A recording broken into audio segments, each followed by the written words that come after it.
La primera carta de Pablo a los Corintios, capítulo 1.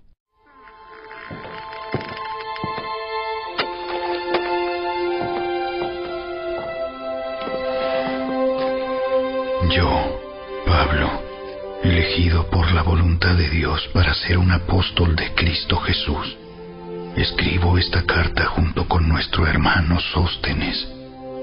Va dirigida a la iglesia de Dios en Corinto, a ustedes que han sido llamados por Dios para ser su pueblo santo. Él los hizo santos por medio de Cristo Jesús, tal como lo hizo con todos los que en todas partes invocan el nombre de nuestro Señor Jesucristo, Señor de ellos y de nosotros. Que Dios, nuestro Padre, y el Señor Jesucristo les den gracia y paz. Siempre doy gracias a mi Dios por ustedes y por los dones inmerecidos que les dio ahora que pertenecen a Cristo Jesús.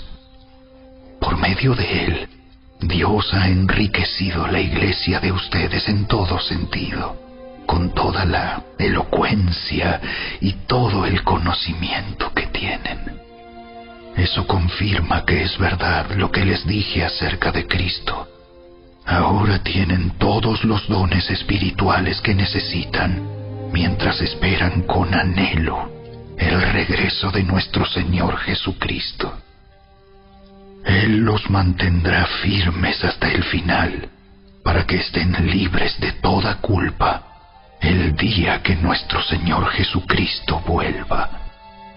Dios lo hará, porque Él es fiel para hacer lo que dice, y los ha invitado a que tengan comunión con su Hijo, Jesucristo, nuestro Señor. Amados hermanos, les ruego por la autoridad de nuestro Señor Jesucristo que vivan en armonía los unos con los otros, que no haya divisiones en la iglesia. Por el contrario, sean todos de un mismo parecer, unidos en pensamiento y propósito. Pues algunos de la casa de Cloé me contaron de las peleas entre ustedes, mis amados hermanos. Algunos de ustedes dicen, yo soy seguidor de Pablo. Otros dicen, yo sigo a Apolos, o yo sigo a Pedro, o yo sigo únicamente a Cristo. ¿Acaso Cristo está dividido en facciones? ¿Fui yo, Pablo, crucificado por ustedes? ¿Fue alguno de ustedes bautizado en el nombre de Pablo? Por supuesto que no. Agradezco a Dios que no bauticé a ninguno de ustedes excepto a Crispo y a Gayo, porque ahora nadie puede decir que fue bautizado en mi nombre. Sí, también bauticé a los de la casa de Estéfanas, pero no recuerdo haber bautizado a nadie más.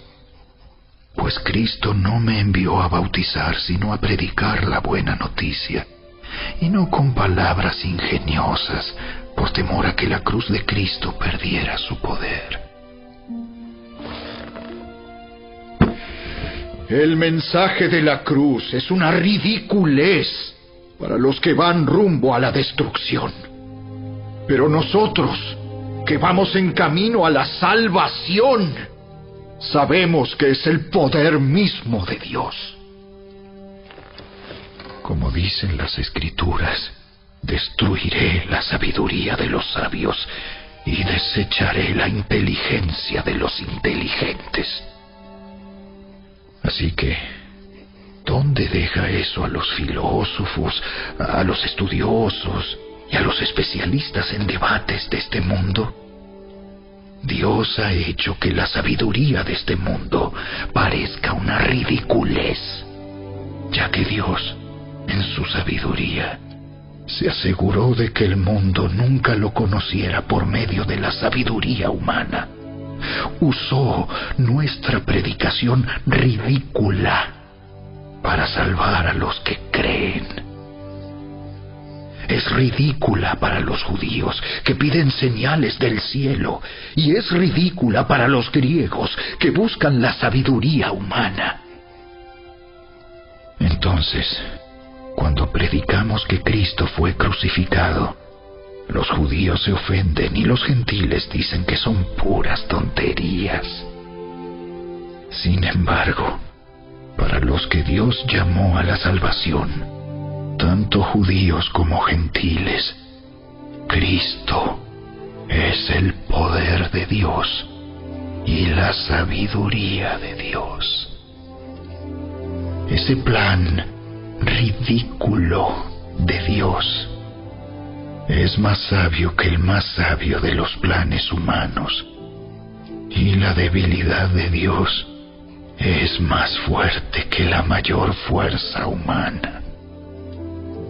Recuerden, amados hermanos, que pocos de ustedes eran sabios a los ojos del mundo, o poderosos, o ricos, cuando Dios los llamó.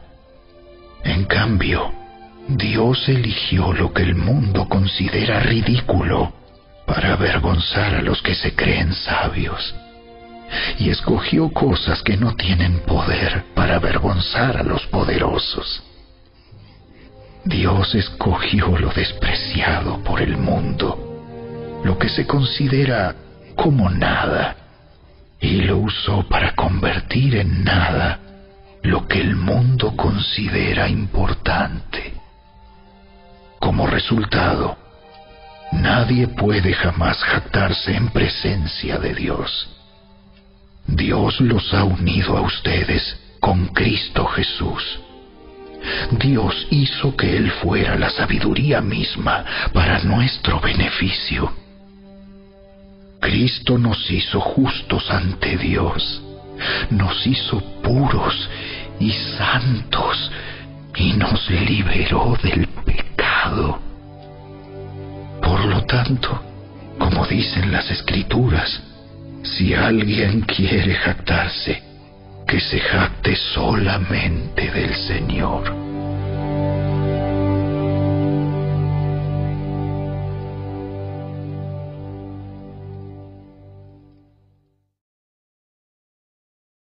Capítulo 2. Amados hermanos, la primera vez que los visité, no me valí de palabras elevadas ni de una sabiduría impresionante para contarles acerca del plan secreto de Dios, pues decidí que mientras estuviera con ustedes, olvidaría todo excepto a Jesucristo, el que fue crucificado. Me acerqué a ustedes en debilidad, con timidez y temblor, y mi mensaje y mi predicación fueron muy sencillos. En lugar de usar discursos ingeniosos y persuasivos, confié solamente en el poder del Espíritu Santo. Lo hice así para que ustedes no confiaran en la sabiduría humana, sino en el poder de Dios. Sin embargo, cuando estoy con creyentes maduros, sí hablo con palabras de sabiduría, pero no la clase de sabiduría que pertenece a este mundo o a los gobernantes de este mundo, quienes pronto son olvidados. No, la sabiduría de la que hablamos es el misterio de Dios, su plan que antes estaba escondido, aunque Él lo hizo para nuestra gloria final, aún antes que comenzara el mundo. Pero los gobernantes de este mundo no lo entendieron. Si lo hubieran hecho, no habrían crucificado a nuestro glorioso Señor. A eso se refieren las Escrituras cuando dicen: ningún ojo ha visto, ningún oído ha escuchado, ninguna mente ha imaginado lo que Dios tiene preparado para quienes lo aman. Pero fue a nosotros a quienes Dios reveló esas cosas por medio de su Espíritu, pues su Espíritu investiga todo a fondo y nos muestra los secretos profundos de Dios. Nadie puede conocer los pensamientos de una persona excepto el propio Espíritu de esa persona. y nadie puede conocer los pensamientos de Dios excepto el propio Espíritu de Dios. Y nosotros hemos recibido al Espíritu de Dios, no al espíritu del mundo, de manera que podemos conocer las cosas maravillosas que Dios nos ha regalado. Les decimos estas cosas sin emplear palabras que provienen de la sabiduría humana. En cambio, hablamos con palabras que el Espíritu nos da, usando las palabras del Espíritu para explicar las verdades espirituales. Pero los que no son espirituales no pueden recibir esas verdades de parte del Espíritu de Dios. Todo les suena ridículo y no pueden entenderlo, porque solo los que son espirituales pueden entender lo que el Espíritu quiere decir. Los que son espirituales pueden evaluar todas las cosas, pero ellos mismos no pueden ser evaluados por otros. Pues, ¿quién puede conocer los pensamientos del Señor? ¿Quién sabe lo suficiente para enseñarle a Él? Pero nosotros entendemos estas cosas porque tenemos la mente de Cristo.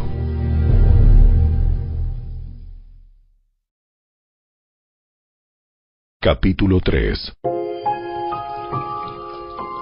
Amados hermanos, cuando estuve con ustedes, no pude hablarles como lo haría con personas espirituales. Tuve que hablarles como si pertenecieran a este mundo o como si fueran niños en Cristo.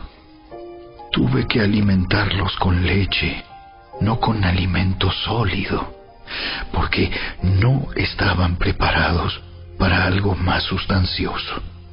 Y aún no están preparados, porque todavía están bajo el control de su naturaleza pecaminosa.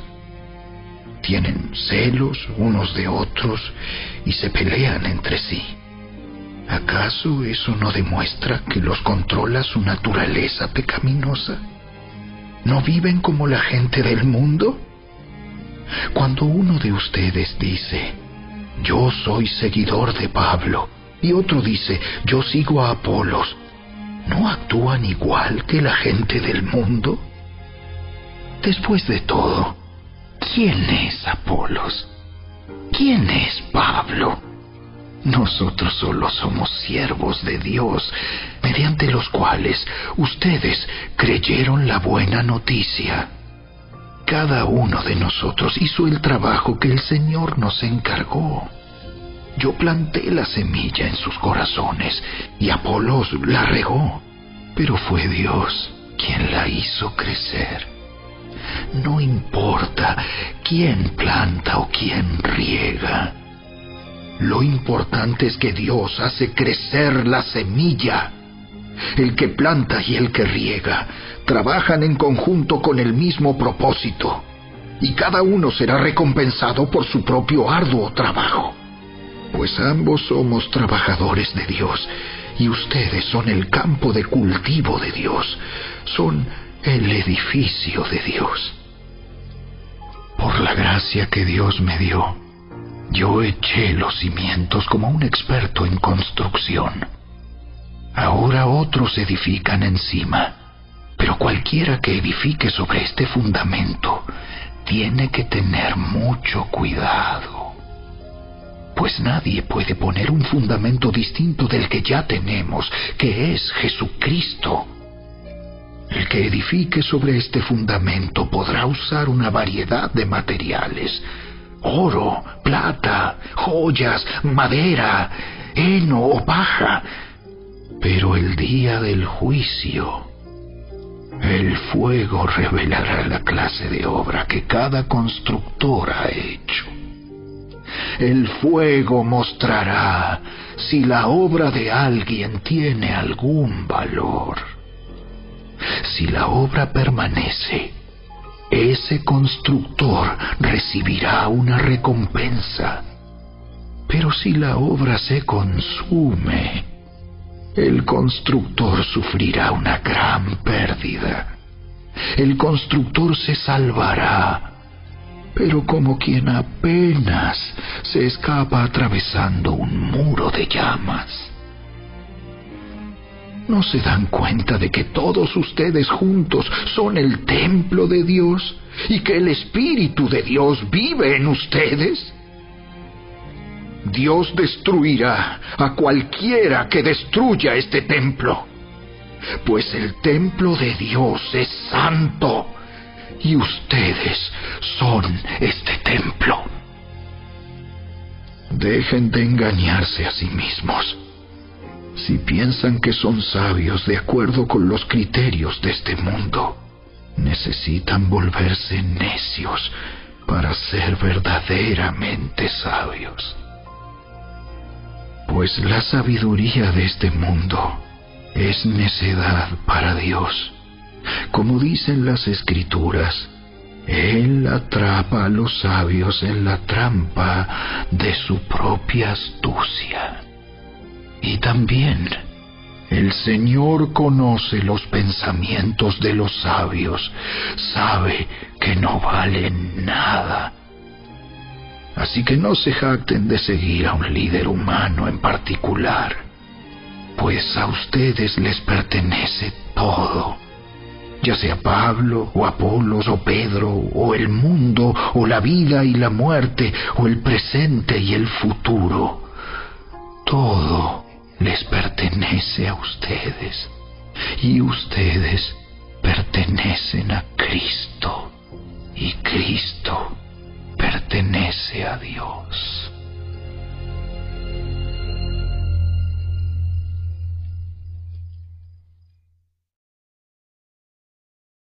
Capítulo 4. Así que a Apolos y a mí, considérennos como simples siervos de Cristo, a quienes se nos encargó la tarea de explicar los misterios de Dios. Ahora bien, alguien que recibe el cargo de administrador debe ser fiel. En cuanto a mí, me importa muy poco cómo me califiquen ustedes o cualquier autoridad humana. Ni siquiera confío en mi propio juicio en este sentido. Tengo la conciencia limpia, pero eso no demuestra que yo tenga razón. Es el Señor mismo quien me evaluará y tomará la decisión. Así que no juzguen a nadie antes de tiempo, es decir, antes de que el Señor vuelva, pues Él sacará a la luz nuestros secretos más oscuros y revelará nuestras intenciones más íntimas. Entonces Dios le dará a cada uno el reconocimiento que le corresponda. Amados hermanos, puse el caso de Apolos y el mío propio como ilustración de lo que les vengo diciendo. Si prestan atención a lo que les cité de las Escrituras, no estarán orgullosos de uno de sus líderes a costa de otro. Pues, ¿qué derecho tienen a juzgar así? ¿Qué tienen que Dios no les haya dado? Y si todo lo que tienen proviene de Dios, ¿por qué se jactan como si no fuera un regalo? Ustedes piensan que ya tienen todo lo que necesitan. Creen que ya son ricos. Hasta han comenzado a reinar sin nosotros en el reino de Dios. Yo desearía que en verdad ya estuvieran reinando, porque entonces nosotros estaríamos reinando con ustedes. A veces pienso que a nosotros, los apóstoles, Dios nos puso en exhibición como prisioneros de guerra al final del desfile del vencedor, condenados a muerte. Nos hemos convertido en un espectáculo para el mundo entero, tanto para la gente como para los ángeles. Nuestra entrega a Cristo nos hace parecer tontos. En cambio, ustedes afirman ser tan sabios en Cristo. Nosotros somos débiles, pero ustedes son tan poderosos. A ustedes los estiman. A nosotros nos ridiculizan. Incluso ahora mismo pasamos hambre y tenemos sed, y nos falta ropa para abrigarnos. A menudo somos golpeados y no tenemos casa. Nos cansamos trabajando con nuestras manos para ganarnos la vida. Bendecimos a los que nos maldicen. Somos pacientes con los que nos maltratan. Respondemos con gentileza cuando dicen cosas malas de nosotros. Aún así, se nos trata como la basura del mundo, como el desperdicio de todos, hasta este preciso momento. No les escribo estas cosas para avergonzarlos, sino para advertirles como mis amados hijos, pues aunque tuvieran 10,000 maestros que les enseñaran acerca de Cristo, tienen solo un Padre espiritual, pues me convertí en su Padre en Cristo Jesús cuando les prediqué la buena noticia. Así que les ruego que me imiten. Por esa razón, les envié a Timoteo, mi fiel y amado hijo en el Señor. Él les recordará la manera en que sigo a Cristo Jesús, así como lo enseño en todas las iglesias, en todas partes. Algunos de ustedes se han vuelto arrogantes al pensar que no volveré a visitarlos, pero iré, y pronto, si el Señor me lo permite. Y entonces comprobaré si esos arrogantes solo dan discursos pretenciosos o de verdad tienen el poder de Dios. Pues el reino de Dios no consiste en las muchas palabras, sino en vivir por el poder de Dios. ¿Qué prefieren? ¿Que llegue con una vara para castigarlos? ¿O que vaya con amor y un espíritu amable?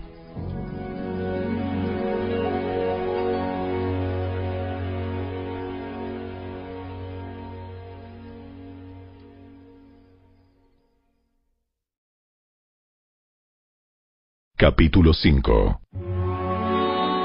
Me cuesta creer lo que me informan acerca de la inmoralidad sexual que hay entre ustedes. Algo que ni siquiera los paganos hacen.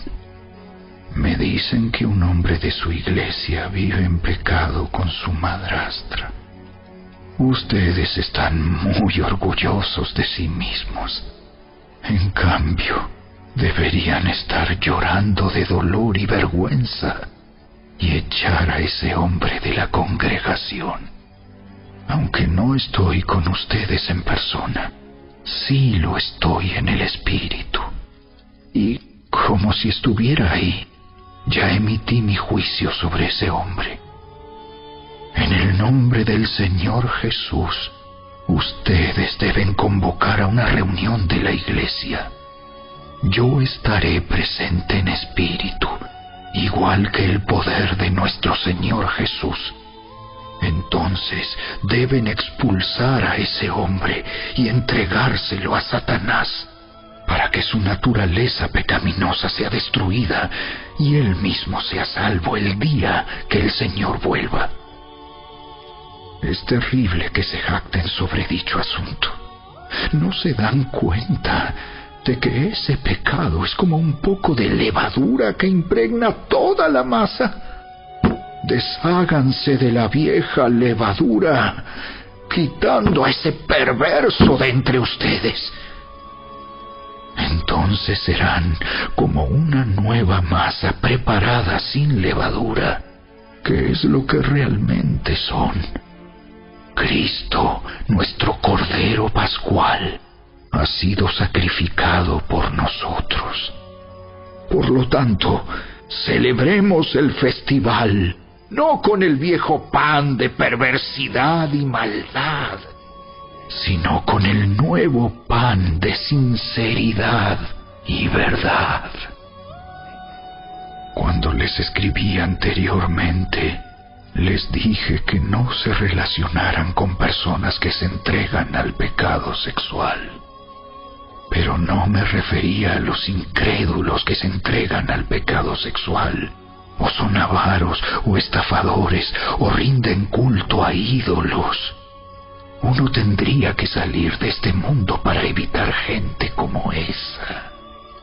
Lo que quise decir es: no se relacionen con ninguno que afirma ser creyente y aún así se entrega al pecado sexual, o es avaro, o rinde culto a ídolos, o insulta, o es borracho, o estafador. Ni siquiera coman con esa gente. No es mi deber juzgar a los de afuera, pero sí es responsabilidad de ustedes juzgar a los que son de la iglesia y están en pecado. Dios juzgará a los de afuera, pero como dicen las Escrituras, quiten al malvado de entre ustedes.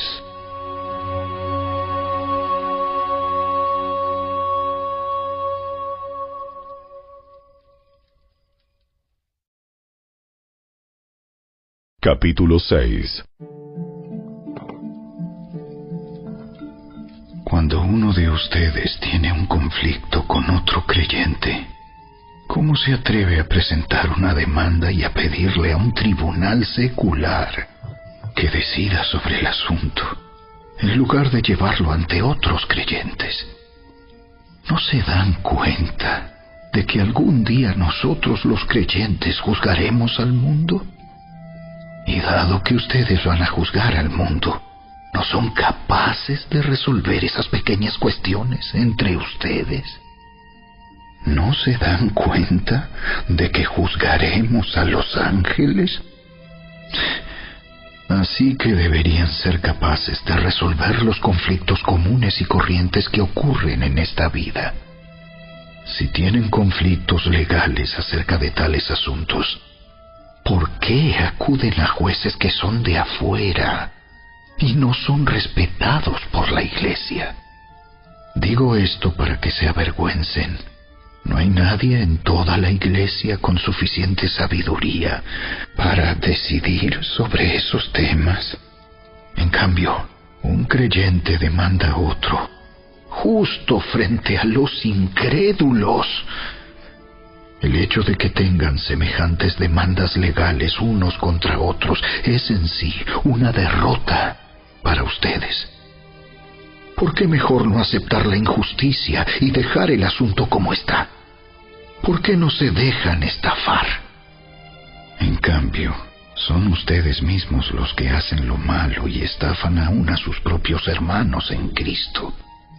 ¿No se dan cuenta de que los que hacen lo malo no heredarán el reino de Dios?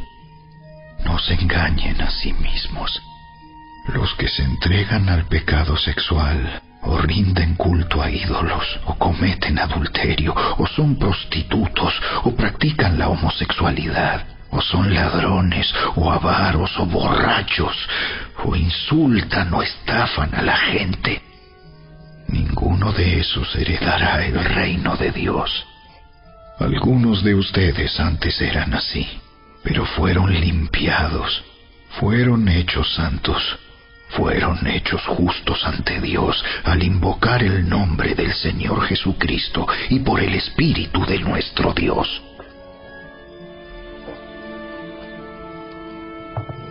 Ustedes dicen, se me permite hacer cualquier cosa, pero no todo les conviene.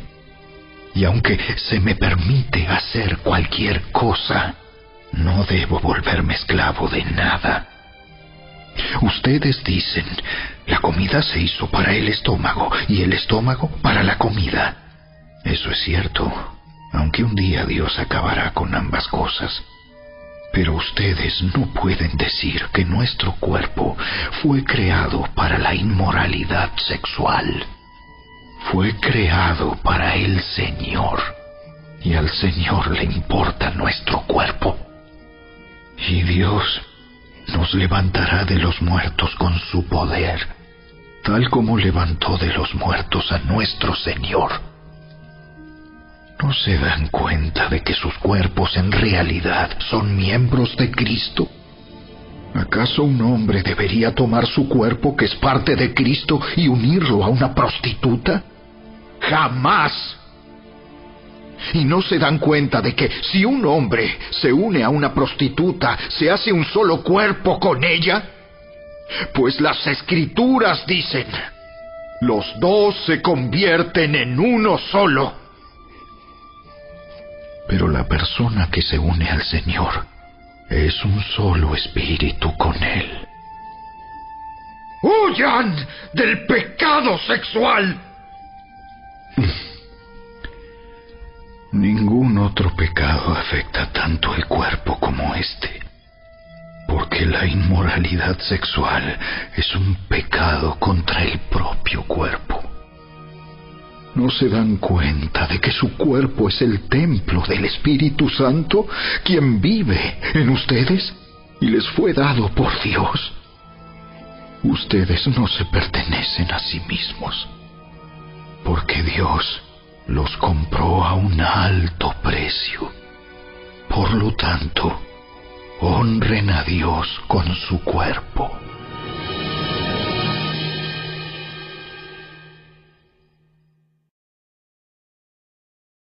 Capítulo 7.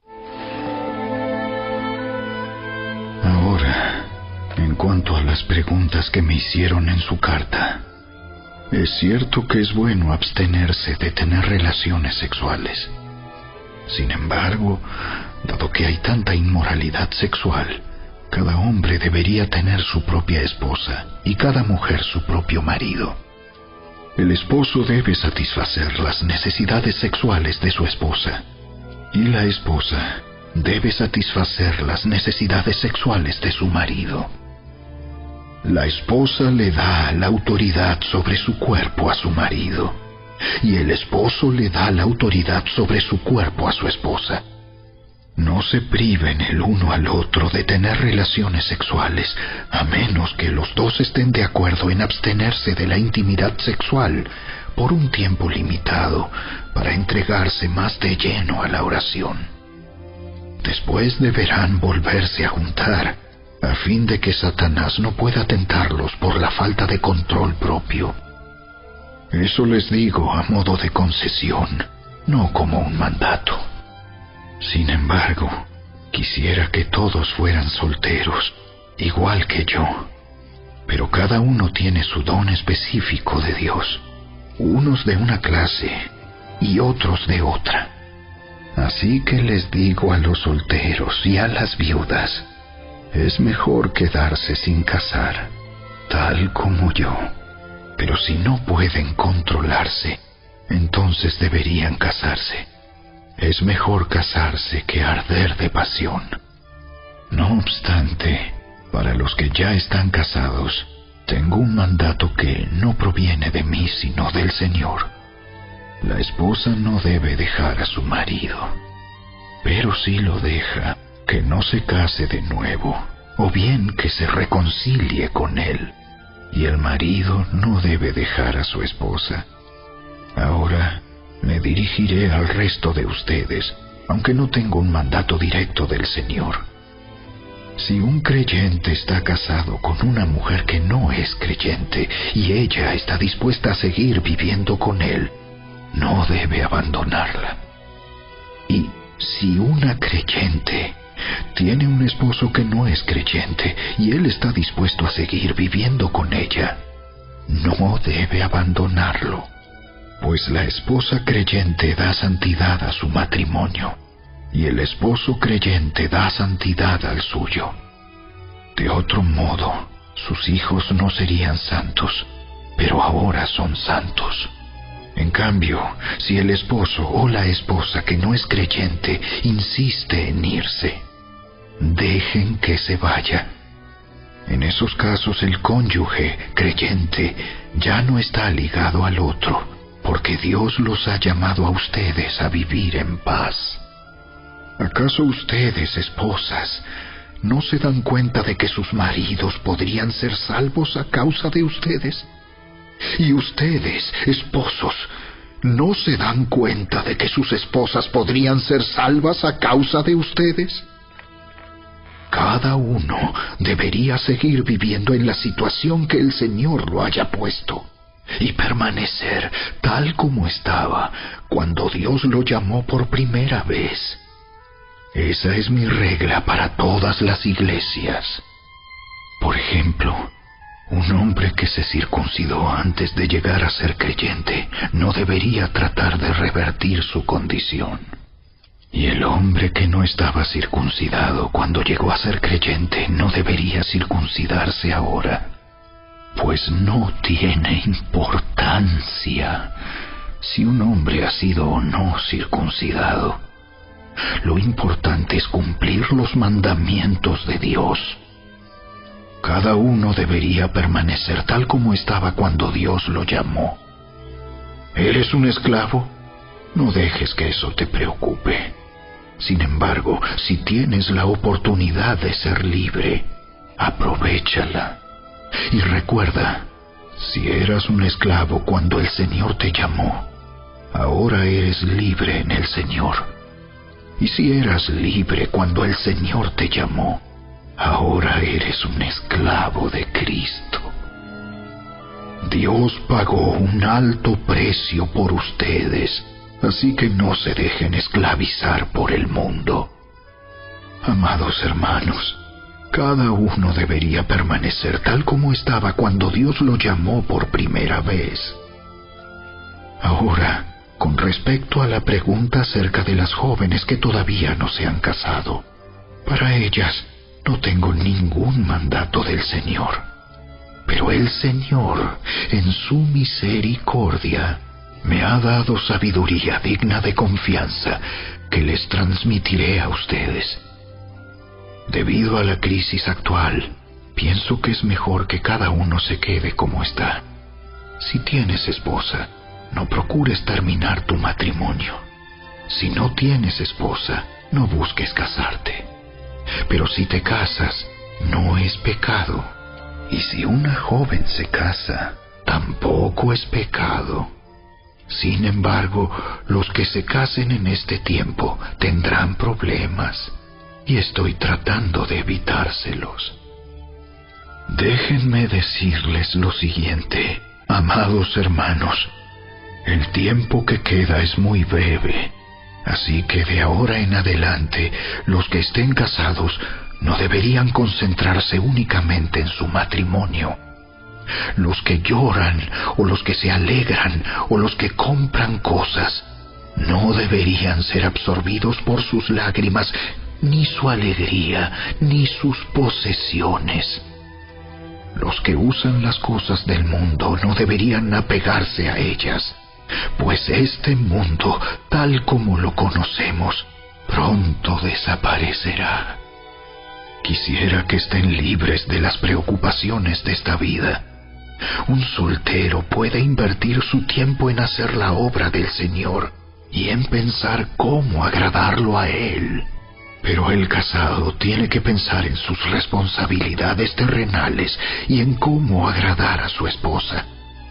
Sus intereses están divididos. De la misma manera, una mujer que ya no está casada o que nunca se ha casado puede dedicarse al Señor y ser santa en cuerpo y en espíritu. Pero una mujer casada tiene que pensar en sus responsabilidades terrenales y en cómo agradar a su esposo. Les digo esto para su propio beneficio, no para imponerles restricciones. Mi deseo es que hagan todo lo que les ayude a servir mejor al Señor, con la menor cantidad de distracciones posibles. No obstante, si un hombre piensa que está tratando a su prometida en forma impropia y que inevitablemente cederá a sus pasiones, que se case con ella como él desea. No es pecado, Pero si ha decidido con toda firmeza no casarse, y no hay urgencia y puede controlar sus pasiones, hace bien en no casarse. Así que el que se casa con su prometida hace bien, y el que no se casa hace aún mejor. Una esposa está ligada a su esposo mientras el esposo vive. Si su esposo muere, ella queda libre para casarse con quien quiera, pero solamente si ese hombre ama al Señor. Sin embargo, en mi opinión, sería mejor para ella no volver a casarse, y pienso que al decirles esto, les doy consejo del Espíritu de Dios.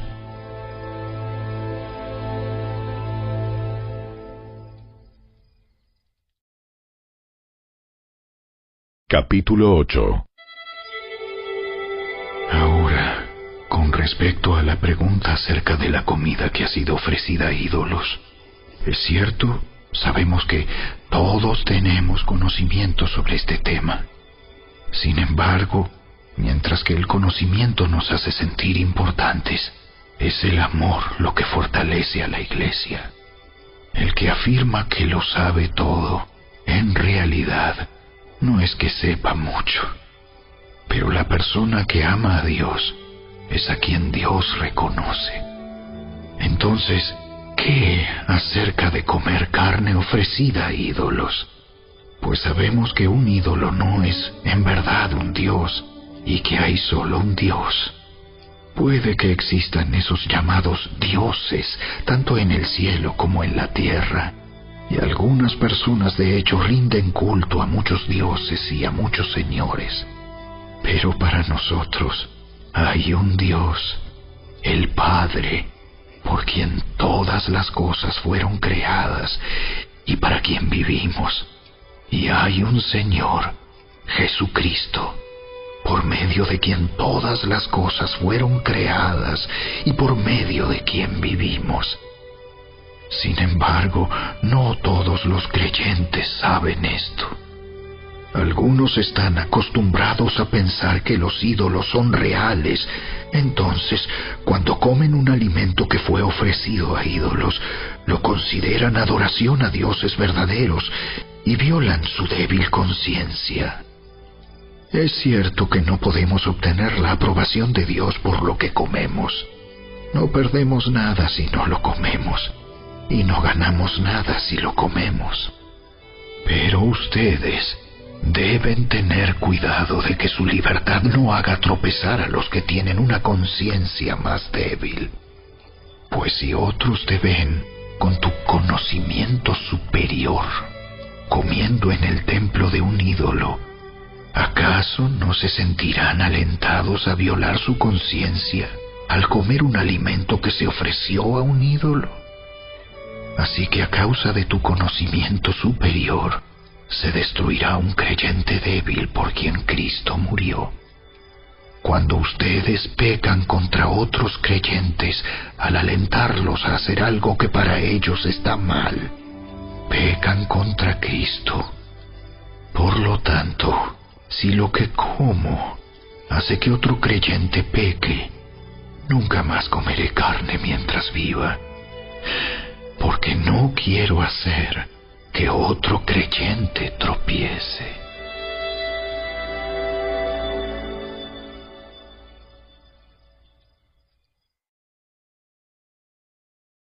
Capítulo 9.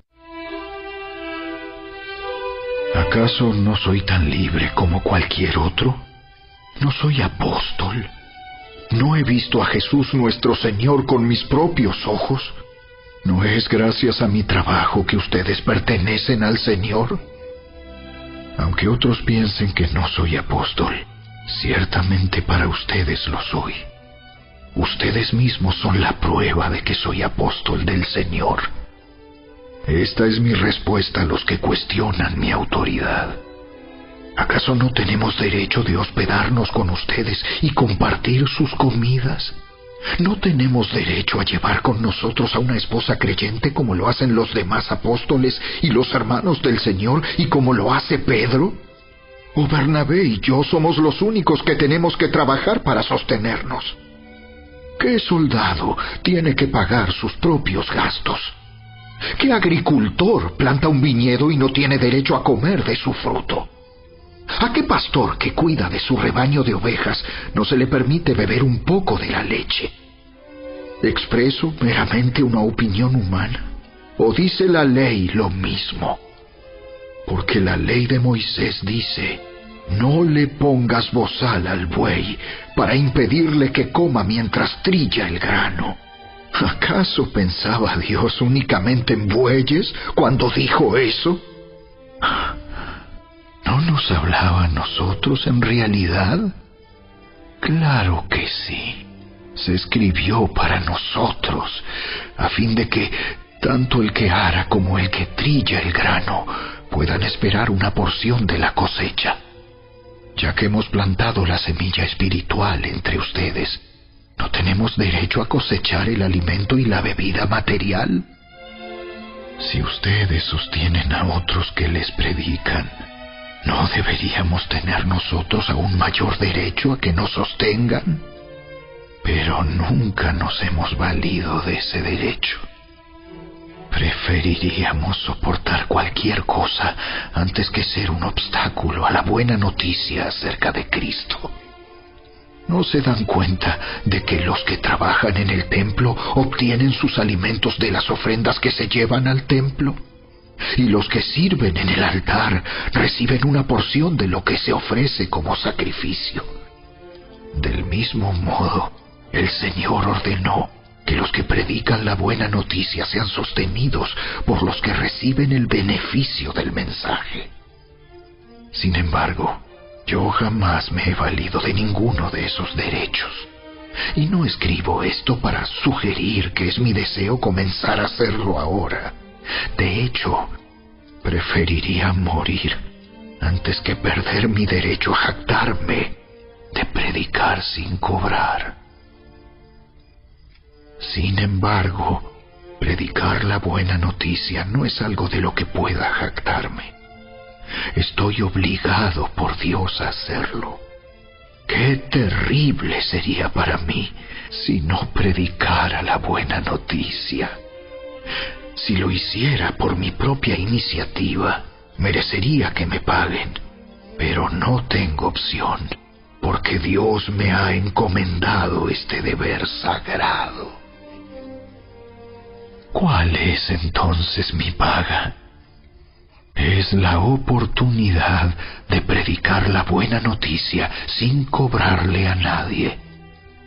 Por esa razón, nunca reclamo mis derechos cuando predico la buena noticia. A pesar de que soy un hombre libre y sin amo, me he hecho esclavo de todos para llevar a muchos a Cristo. Cuando estaba con los judíos, vivía como un judío para llevar a los judíos a Cristo. Cuando estaba con los que siguen la ley judía, yo también vivía bajo esa ley. A pesar de que no estoy sujeto a la ley, me sujetaba a ella para poder llevar a Cristo a los que están bajo la ley. Cuando estoy con los gentiles, quienes no siguen la ley judía, yo también vivo independiente de esa ley para poder llevarlos a Cristo. Pero no ignoro la ley de Dios. Obedezco la ley de Cristo. Cuando estoy con los que son débiles, me hago débil con ellos, porque deseo llevar a los débiles a Cristo. Sí, con todos trato de encontrar algo que tengamos en común, y hago todo lo posible para salvar a algunos. Hago lo que sea para difundir la buena noticia y participar de sus bendiciones. ¿No se dan cuenta de que en una carrera todos corren, pero solo una persona se lleva el premio? Así que corran para ganar. Todos los atletas se entrenan con disciplina. Lo hacen para ganar un premio que se desvanecerá. Pero nosotros lo hacemos por un premio eterno. Por eso yo corro cada paso con propósito. No solo doy golpes al aire, disciplino mi cuerpo como lo hace un atleta. Lo entreno para que haga lo que debe hacer. De lo contrario, temo que después de predicarles a otros, yo mismo quede descalificado.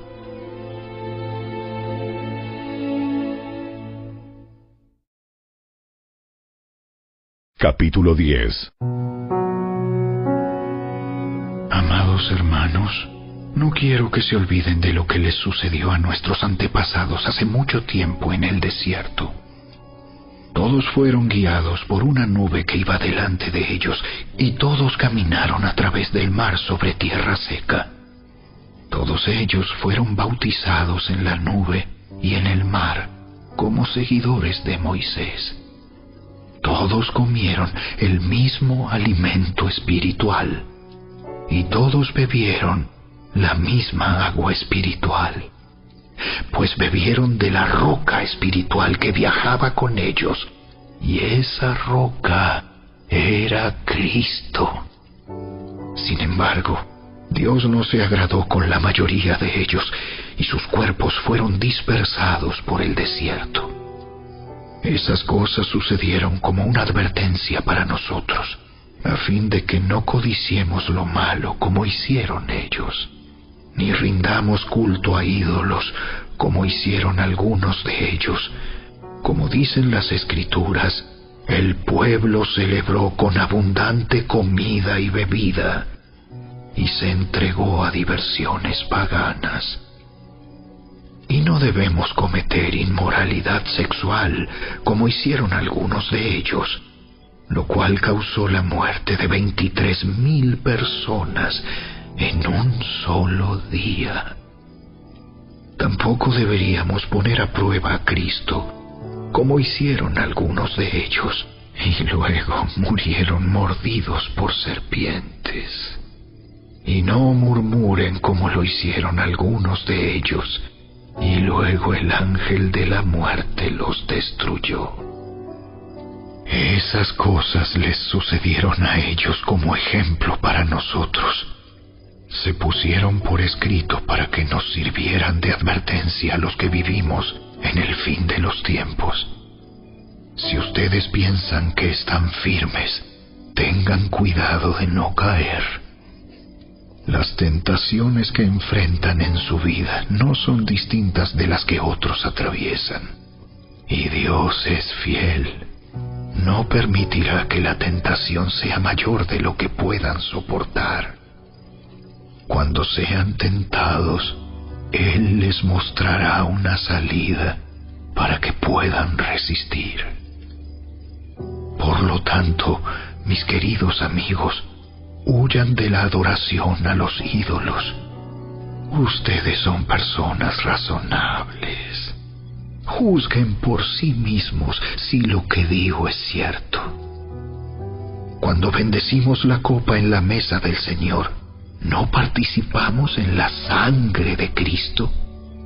Y cuando partimos el pan, ¿no participamos en el cuerpo de Cristo?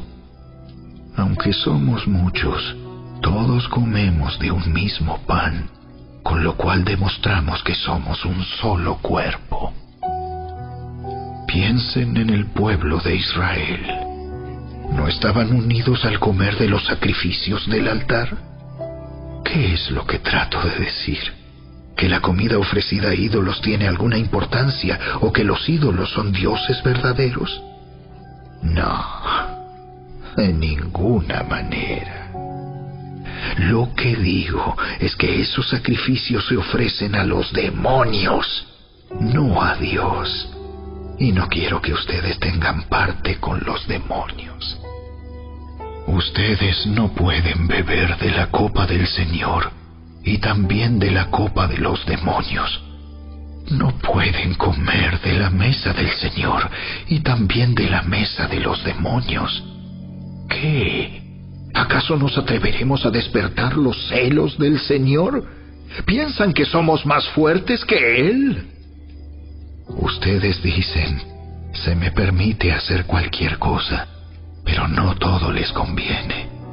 Dicen, se me permite hacer cualquier cosa, pero no todo trae beneficio. No se preocupen por su propio bien, sino por el bien de los demás. Así que pueden comer cualquier carne que se venda en el mercado, sin preguntar nada por motivos de conciencia, pues la tierra es del Señor y todo lo que hay en ella. Si alguien que no es creyente los invita a cenar a su casa, acepten la invitación si desean. Coman todo lo que les ofrezcan, sin preguntar nada por motivos de conciencia. Pero supongamos que alguien les dice, esta carne se ofreció a un ídolo. No la coman, por respeto a la conciencia del que lo dijo. Tal vez no sea una cuestión de conciencia para ustedes, pero lo es para la otra persona. Pues ¿por qué tendría que ser restringida mi libertad por lo que piensa otra persona? Si puedo darle gracias a Dios por la comida y disfrutarla, ¿por qué debería ser condenado por comerla? Así que, sea que coman o beban o cualquier otra cosa que hagan, háganlo todo para la gloria de Dios. No ofendan a los judíos, ni a los gentiles, ni a la iglesia de Dios. Yo también trato de complacer a todos en todo lo que hago. No hago solo lo que es mejor para mí. Hago lo que es mejor para otros, a fin de que muchos sean salvos.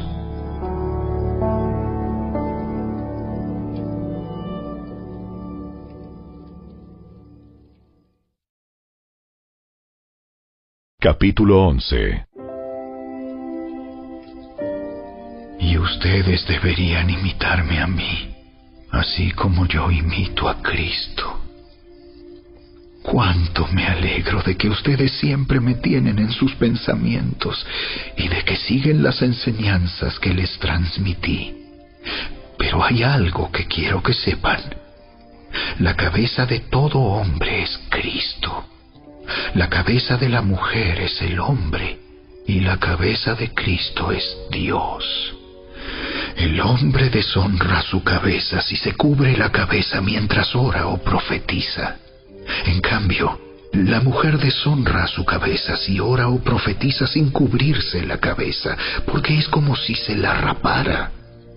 Efectivamente, si ella se niega a ponerse algo para cubrirse la cabeza, debería cortarse todo el cabello, ya que es vergonzoso que la mujer se corte el cabello o se rape la cabeza. Debería cubrírsela con algo. El hombre no debería ponerse nada sobre la cabeza cuando adora a Dios, porque el hombre fue hecho a la imagen de Dios y refleja la gloria de Dios, y la mujer refleja la gloria del hombre. Pues el primer hombre no provino de ninguna mujer, sino que la primera mujer provino de un hombre. Y el hombre no fue hecho para la mujer, sino que la mujer fue hecha para el hombre. Por esta razón, y debido a que los ángeles observan, la mujer debería cubrirse la cabeza para mostrar que está bajo autoridad. Sin embargo, entre el pueblo del Señor, las mujeres no son independientes de los hombres, y los hombres no son independientes de las mujeres. Pues aunque la primera mujer provino de un hombre, todos los demás hombres nacieron de una mujer, y todo proviene de Dios. Juzguen por sí mismos. ¿Es correcto que una mujer ore a Dios en público sin cubrirse la cabeza? ¿No es obvio que es vergonzoso que un hombre tenga el cabello largo? ¿Acaso el cabello largo no es el orgullo y la alegría de la mujer? Pues se le dio para que se cubra. Pero si alguien quiere discutir este tema, simplemente digo que no tenemos otra costumbre más que esa, y tampoco la tienen las demás iglesias de Dios. En las siguientes instrucciones no puedo elogiarlos, pues parece que hacen más daño que bien cuando se juntan. Primero, oigo que hay divisiones entre ustedes cuando se reúnen como iglesia, y hasta cierto punto lo creo. Así que, por supuesto que tiene que haber divisiones entre ustedes para que los que tienen la aprobación de Dios sean reconocidos. Cuando ustedes se reúnen, la verdad es que no les interesa la cena del Señor, pues algunos se apresuran a comer su propia comida y no la comparten con los demás. Como resultado, algunos se quedan con hambre mientras que otros se emborrachan. ¿Qué? ¿Acaso no tienen sus propias casas para comer y beber? ¿O de veras quieren deshonrar a la iglesia de Dios y avergonzar a los pobres? ¿Qué se supone que debo decir? ¿Quieren que los elogie? Pues bien, de ninguna manera los elogiaré por esto. Pues yo les transmito lo que recibí del Señor mismo.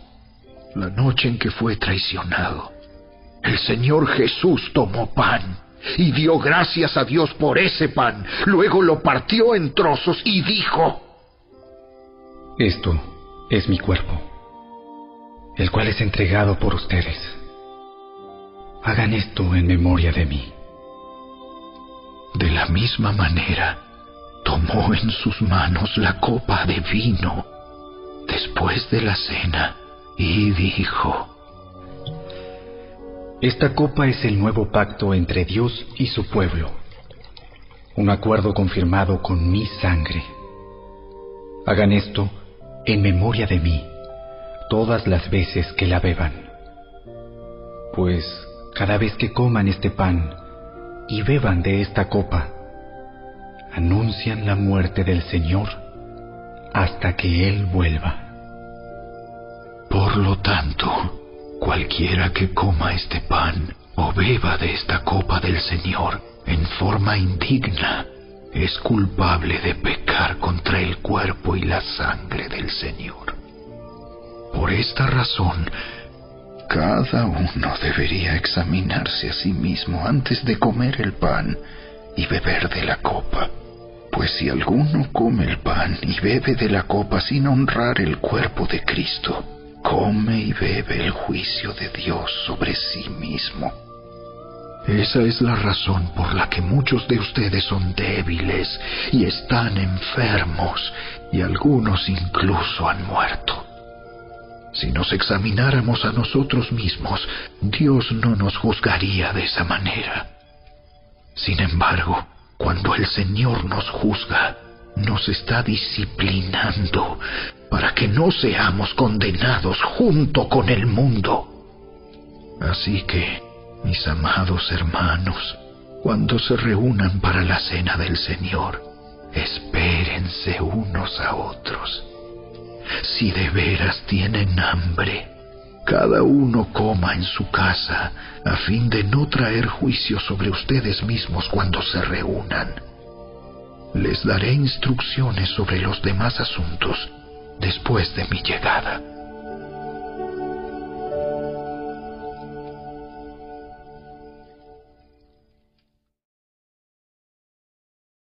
Capítulo 12.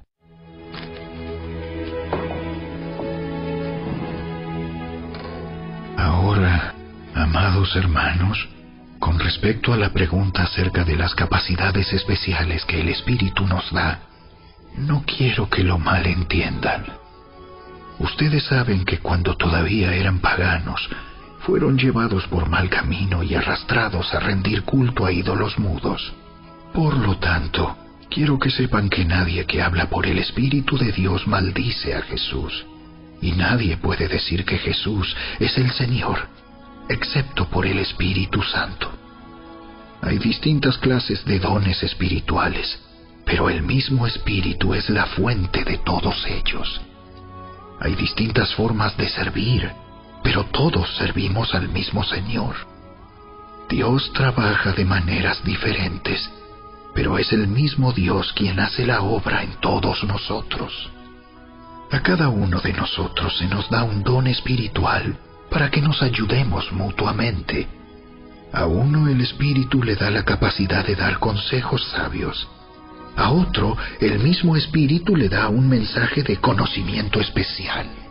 A otro, el mismo Espíritu le da gran fe. Y a alguien más, ese único Espíritu, le da el don de sanidad. A uno le da el poder para hacer milagros. Y a otro, la capacidad de profetizar. A alguien más le da la capacidad de discernir si un mensaje es del Espíritu de Dios o de otro espíritu. Todavía a otro se le da la capacidad de hablar en idiomas desconocidos, mientras que a otro se le da la capacidad de interpretar lo que se está diciendo. Es el mismo y único Espíritu quien distribuye todos esos dones. Solamente Él decide qué don cada uno debe tener. El cuerpo humano tiene muchas partes, pero las muchas partes forman un cuerpo entero. Lo mismo sucede con el cuerpo de Cristo.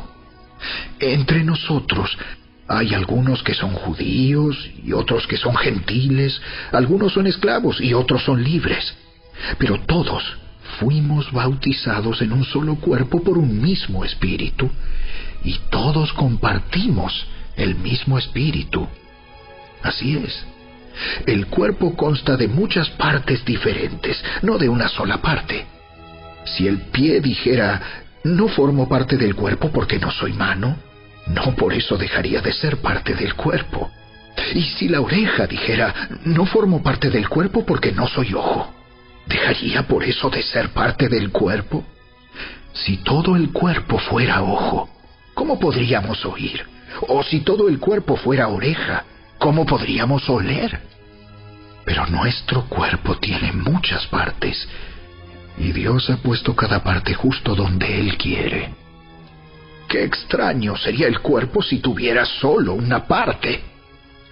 Efectivamente, hay muchas partes, pero un solo cuerpo. El ojo nunca puede decirle a la mano, no te necesito. La cabeza tampoco puede decirle al pie, no te necesito. De hecho, algunas partes del cuerpo que parecerían las más débiles y menos importantes, en realidad son las más necesarias.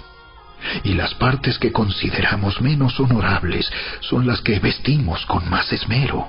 Así que protegemos con mucho cuidado esas partes que no deberían verse, mientras que las partes más honorables no precisan esa atención especial.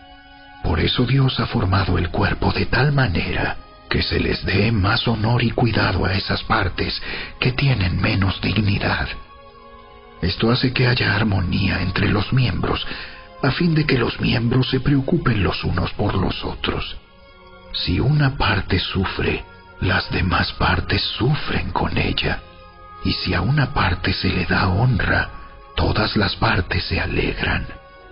Todos ustedes en conjunto son el cuerpo de Cristo, y cada uno de ustedes es parte de ese cuerpo. A continuación, hay algunas de las partes que Dios ha designado para la Iglesia. En primer lugar, los apóstoles. En segundo lugar, los profetas. En tercer lugar, los maestros. Luego, los que hacen milagros, los que tienen el don de sanidad, los que pueden ayudar a otros, los que tienen el don de liderazgo, los que hablan en idiomas desconocidos. ¿Acaso somos todos apóstoles?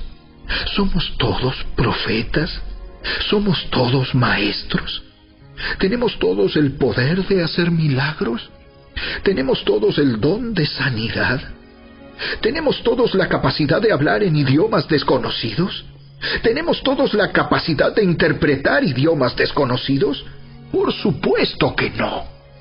Por lo tanto, ustedes deberían desear encarecidamente los dones que son de más ayuda.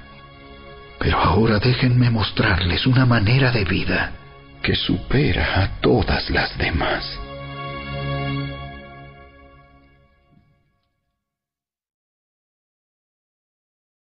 Capítulo 13.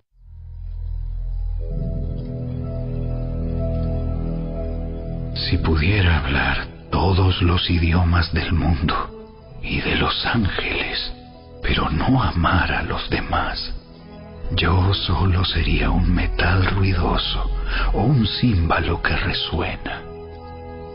Si tuviera el don de profecía y entendiera todos los planes secretos de Dios y contara con todo el conocimiento, y si tuviera una fe que me hiciera capaz de mover montañas, pero no amara a otros, yo no sería nada.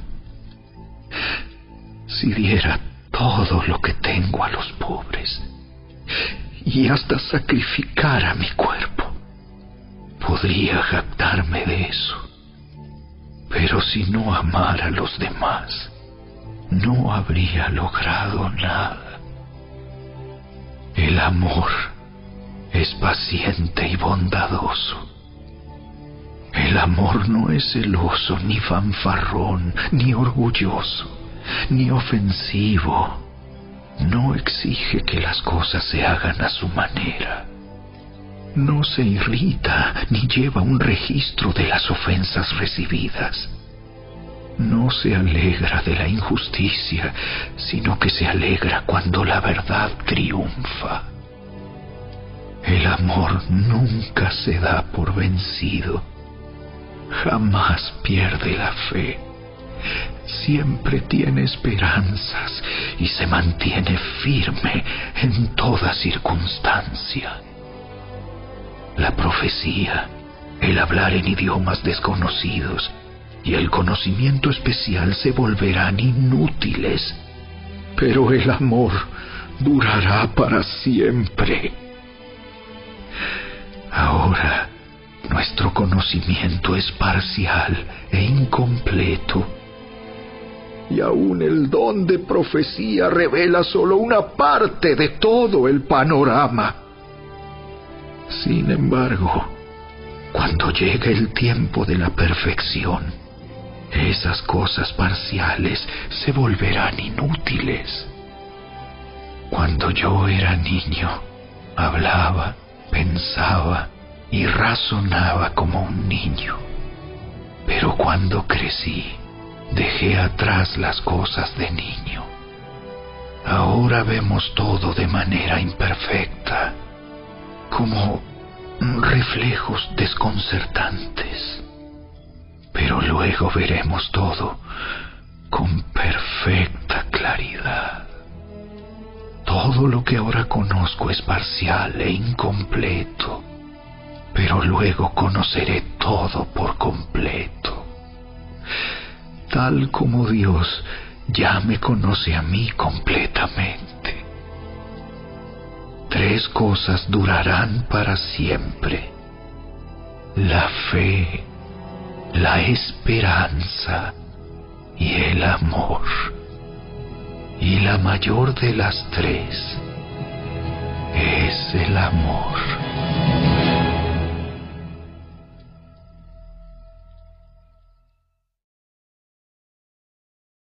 Capítulo 14. Que el amor sea su meta más alta. Pero también deberían desear las capacidades especiales que da el Espíritu. Sobre todo, la capacidad de profetizar.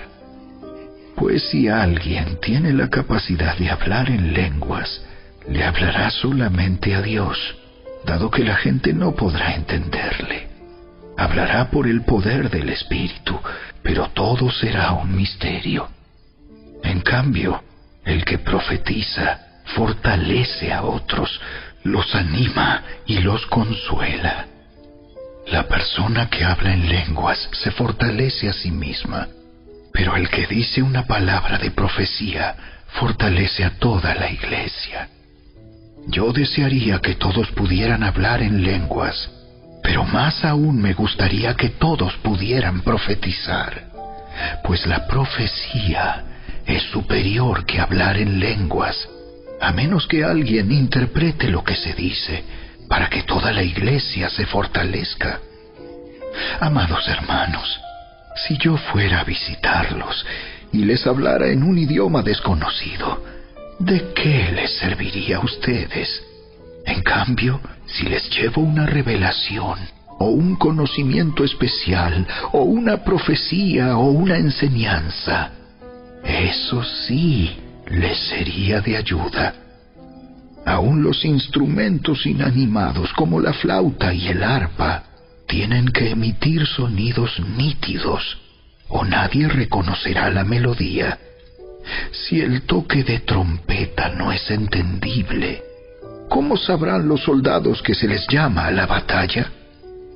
Lo mismo ocurre con ustedes.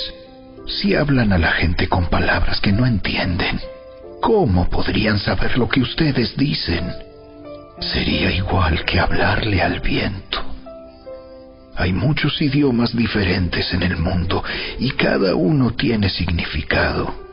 Pero si no entiendo un idioma, soy un extranjero para el que lo habla, y el que lo habla es un extranjero para mí. Lo mismo ocurre con ustedes. Ya que están tan deseosos de tener las capacidades especiales que da el Espíritu, procuren las que fortalecerán a toda la iglesia. Por lo tanto, el que habla en lenguas también debería pedir en oración la capacidad de interpretar lo que se ha dicho.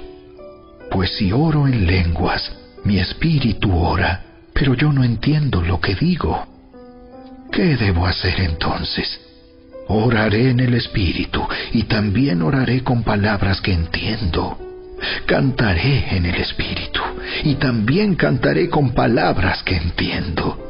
Pues si alabas a Dios solamente en el espíritu, ¿cómo podrán los que no te entienden alabar a Dios contigo? ¿Cómo podrán unirse a tus agradecimientos cuando no entienden lo que dices? Tú darás gracias muy bien, pero eso no fortalecerá a la gente que te oye. Yo le agradezco a Dios que hablo en lenguas más que cualquiera de ustedes, pero en una reunión de la iglesia, para ayudar a otros preferiría hablar 5 palabras comprensibles que 10,000 palabras en un idioma desconocido. Amados hermanos, no sean infantiles en su comprensión de estas cosas.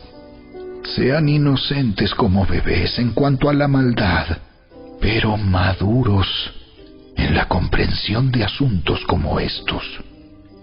En las Escrituras está escrito: hablaré a mi propio pueblo en idiomas extraños y mediante labios de extranjeros, pero aún así no me escucharán.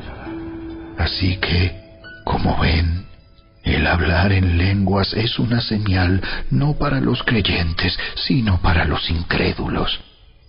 La profecía, sin embargo, es para el beneficio de los creyentes, no de los incrédulos. Aún así, si los incrédulos o la gente que no entiende esas cosas entran en la reunión de la iglesia y oyen a todos hablando en un idioma desconocido, pensarán que ustedes están locos.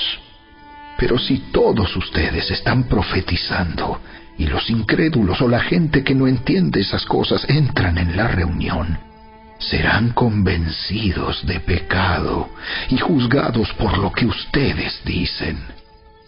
Al escuchar sus pensamientos secretos quedarán al descubierto y caerán de rodillas y adorarán a Dios declarando: en verdad, Dios está aquí entre ustedes. Ahora bien, mis hermanos, hagamos un resumen. Cuando se reúnan, uno de ustedes cantará, otro enseñará, otro contará alguna revelación especial que Dios le haya dado, otro hablará en lenguas y otro interpretará lo que se dice. Pero cada cosa que se haga debe fortalecer a cada uno de ustedes. No más de 2 o 3 deberían hablar en lenguas. Deben hablar uno a la vez y que alguien interprete lo que ellos digan. Pero si no hay nadie presente que pueda interpretar, ellos deberán guardar silencio en la reunión de la iglesia y hablar en lenguas a Dios en forma privada. Que 2 o 3 personas profeticen y que los demás evalúen lo que se dice. Pero si alguien está profetizando y otra persona recibe una revelación del Señor, el que está hablando debe callarse. De esa manera, todos los que profeticen tendrán su turno para hablar, uno después de otro, para que todos aprendan y sean alentados. Recuerden que la gente que profetiza está en control de su espíritu y puede turnarse con otros, pues Dios no es Dios de desorden, sino de paz. Como en todas las reuniones del pueblo santo de Dios, las mujeres deben guardar silencio durante las reuniones de la iglesia. No es apropiado que hablen. Deben ser sumisas, tal como dice la ley. Si tienen preguntas, que le pregunten a su marido en casa, porque no es apropiado que las mujeres hablen en las reuniones de la iglesia. ¿O acaso piensan, corintios, que la palabra de Dios se originó con ustedes? ¿Son ustedes los únicos a quienes fue entregada? Si alguien afirma ser profeta o piensa que es espiritual, debería reconocer que lo que digo es un mandato del Señor mismo. Pero si no lo reconoce, Él tampoco será reconocido. Por lo tanto, mis amados hermanos, con todo corazón deseen profetizar y no prohíban que se hablen lenguas. Pero asegúrense de que todo se haga de forma apropiada y con orden.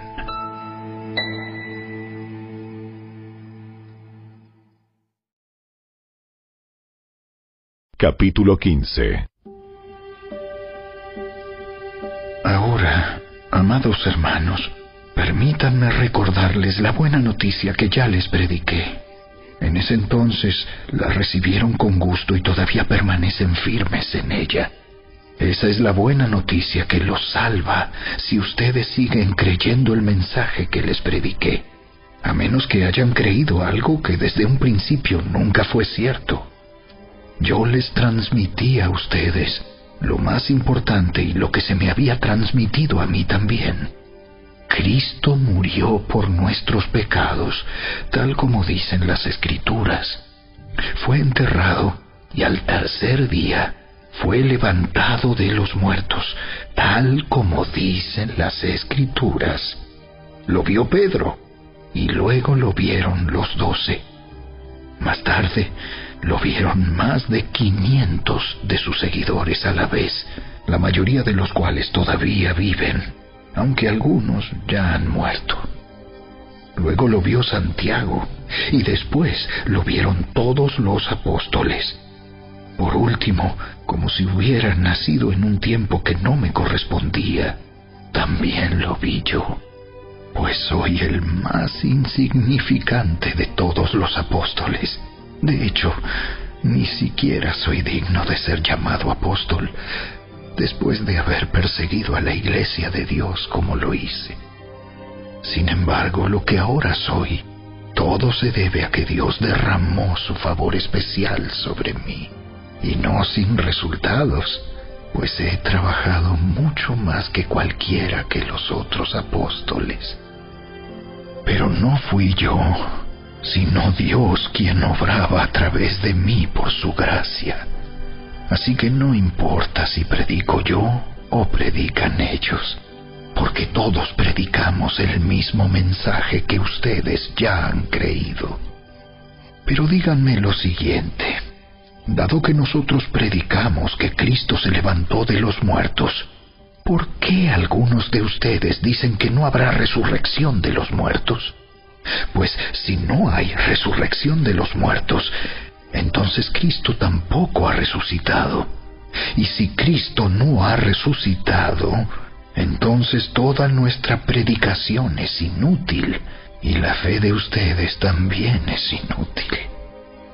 Y nosotros los apóstoles estaríamos todos mintiendo acerca de Dios, porque hemos dicho que Dios levantó a Cristo de la tumba.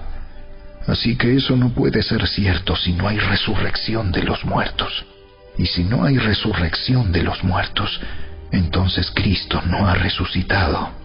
Y si Cristo no ha resucitado, entonces la fe de ustedes es inútil y todavía son culpables de sus pecados. En ese caso, todos los que murieron creyendo en Cristo están perdidos. Y si nuestra esperanza en Cristo es solo para esta vida, somos los más dignos de lástima de todo el mundo. Lo cierto es que Cristo sí resucitó de los muertos.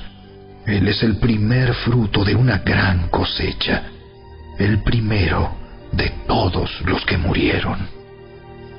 Así que ya ven, tal como la muerte entró en el mundo por medio de un hombre, ahora la resurrección de los muertos ha comenzado por medio de otro hombre. Así como todos mueren porque todos pertenecemos a Adán, todos los que pertenecen a Cristo recibirán vida nueva. Pero esta resurrección tiene un orden. Cristo fue resucitado como el primero de la cosecha. Luego todos los que pertenecen a Cristo serán resucitados cuando Él regrese. Después de eso, vendrá el fin, cuando Él le entregará el reino a Dios el Padre, luego de destruir a todo gobernante y poder y toda autoridad. Pues Cristo tiene que reinar hasta que humille a todos sus enemigos debajo de sus pies. Y el último enemigo que será destruido es la muerte. Pues las Escrituras dicen: Dios ha puesto todas las cosas bajo su autoridad. Claro que cuando dice todas las cosas están bajo su autoridad, no incluye a Dios mismo, quien le dio a Cristo su autoridad. Entonces, cuando todas las cosas estén bajo su autoridad, el Hijo se pondrá a sí mismo bajo la autoridad de Dios, para que Dios, quien le dio a su Hijo la autoridad sobre todas las cosas, sea completamente supremo sobre todas las cosas en todas partes. Si los muertos no serán resucitados, ¿para qué se bautiza la gente por los que están muertos? ¿Para qué hacerlo, a menos que los muertos algún día resuciten? ¿Y para qué nosotros, a todas horas, pondríamos en peligro nuestra vida? Pues juro, amados hermanos, que todos los días enfrento la muerte. Esto es tan cierto como el orgullo que siento por lo que Cristo Jesús, nuestro Señor, ha hecho en ustedes. ¿Y qué valor hubo en luchar contra las fieras salvajes, esa gente de Éfeso, si no habrá resurrección de los muertos? Y si no hay resurrección, comamos y bebamos, que mañana moriremos.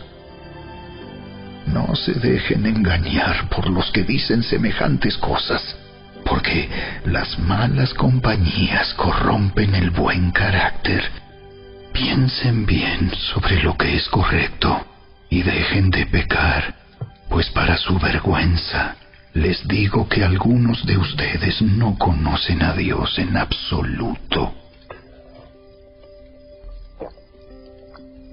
Pero alguien podría preguntar: ¿cómo resucitarán los muertos? ¿Qué clase de cuerpos tendrán? ¡Qué pregunta tan tonta! Cuando pones una semilla en la tierra, esta no crece y llega a ser una planta a menos que muera primero. Y lo que pones en el suelo no es la planta que crecerá, sino tan solo una simple semilla de trigo o de lo que estés sembrando. Luego Dios le da el cuerpo nuevo que Él quiere que tenga. De cada clase de semilla crece una planta diferente. De modo parecido, hay diferentes clases de carne. Una para los humanos, otra para los animales, otra para las aves y otra para los peces. También hay cuerpos en los cielos y cuerpos sobre la tierra. La gloria de los cuerpos celestiales es diferente de la gloria de los cuerpos terrenales.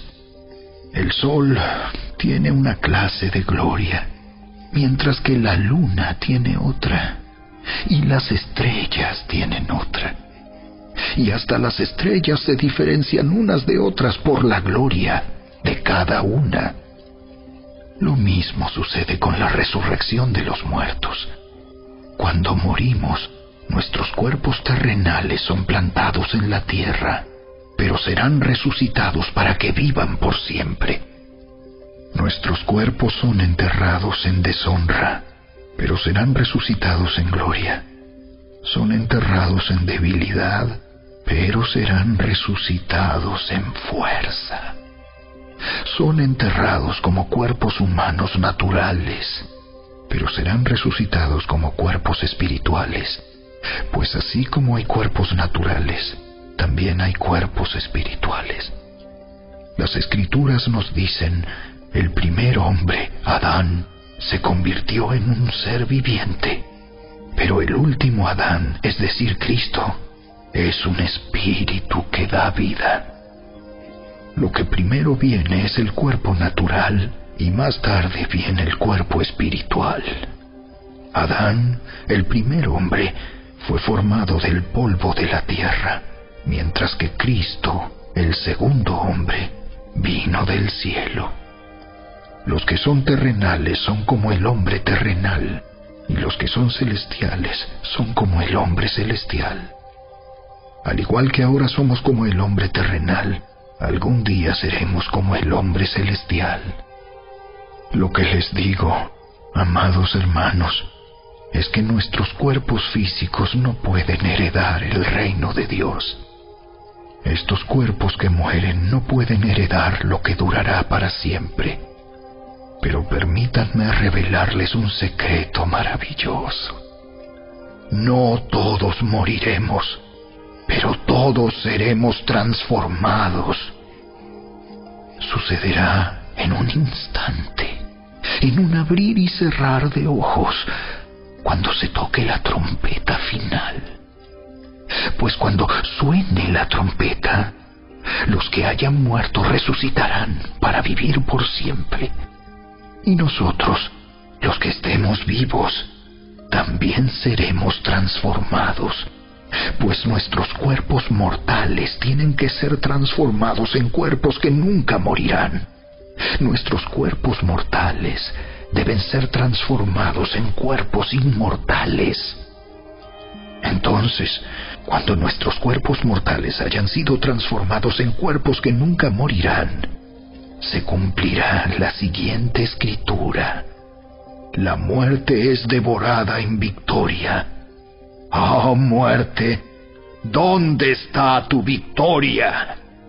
¡Oh, muerte! ¿Dónde está tu aguijón? Pues el pecado es el aguijón que termina en muerte, y la ley le da al pecado su poder. Pero gracias a Dios, Él nos da la victoria sobre el pecado y la muerte por medio de nuestro Señor Jesucristo. Por lo tanto, mis amados hermanos, permanezcan fuertes y constantes. Trabajen siempre para el Señor con entusiasmo, porque ustedes saben que nada de lo que hacen para el Señor es inútil.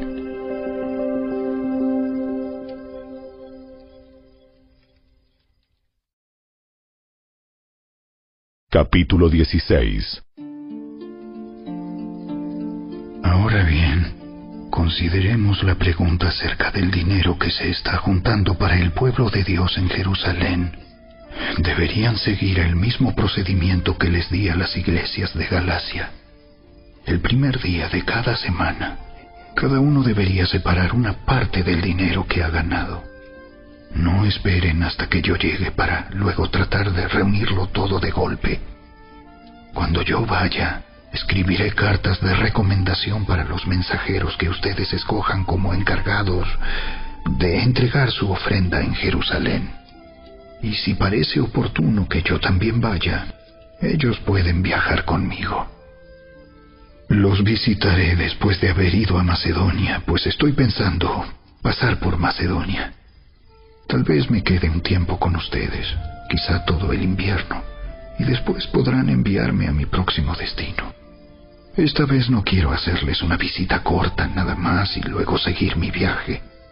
Deseo ir y quedarme un tiempo si el Señor me lo permite. Mientras tanto seguiré aquí en Éfeso hasta el festival de Pentecostés. Se ha abierto una puerta de par en par para hacer un gran trabajo en este lugar, aunque muchos se me oponen. Cuando llegue Timoteo, no lo intimiden. Él hace la obra del Señor igual que yo. No permitan que nadie lo trate con desprecio. Despídanlo con su bendición cuando regrese para estar conmigo. Espero que venga junto con los demás creyentes. Ahora, en cuanto a nuestro hermano Apolos, yo le rogué que fuera a visitarlos en compañía de los otros creyentes, pero él no estaba dispuesto a ir por el momento. Los verá después cuando tenga la oportunidad. Estén alerta, permanezcan firmes en la fe, sean valientes, sean fuertes y hagan todo con amor. Ustedes ya saben que Estéfanas y los de su casa fueron los primeros frutos de la cosecha de creyentes en Grecia, y ellos tienen su vida puesta al servicio del pueblo de Dios. Les ruego, amados hermanos, que se sometan a ellos y a otros como ellos, que sirven con tanta devoción. Estoy muy contento de que Estéfanas, Fortunato y Acaico hayan llegado. Ellos me han dado la ayuda que ustedes no pudieron darme al no estar aquí. Ellos también han sido de mucho aliento para mí, como lo fueron para ustedes. Muéstrenles agradecimiento a todos los que sirven así de bien. Las iglesias de aquí, en la provincia de Asia, les mandan saludos en el Señor, igual que Aquila y Priscila y todos los demás que se congregan en la casa de ellos para las reuniones de la iglesia. Todos los hermanos de aquí les envían saludos. Salúdense unos a otros con un beso santo. Este es mi saludo de puño y letra. Pablo. Si alguien no ama al Señor, tal persona es maldita. Señor nuestro, ven. Que la gracia del Señor Jesús sea con ustedes. Mi amor a todos ustedes en Cristo Jesús.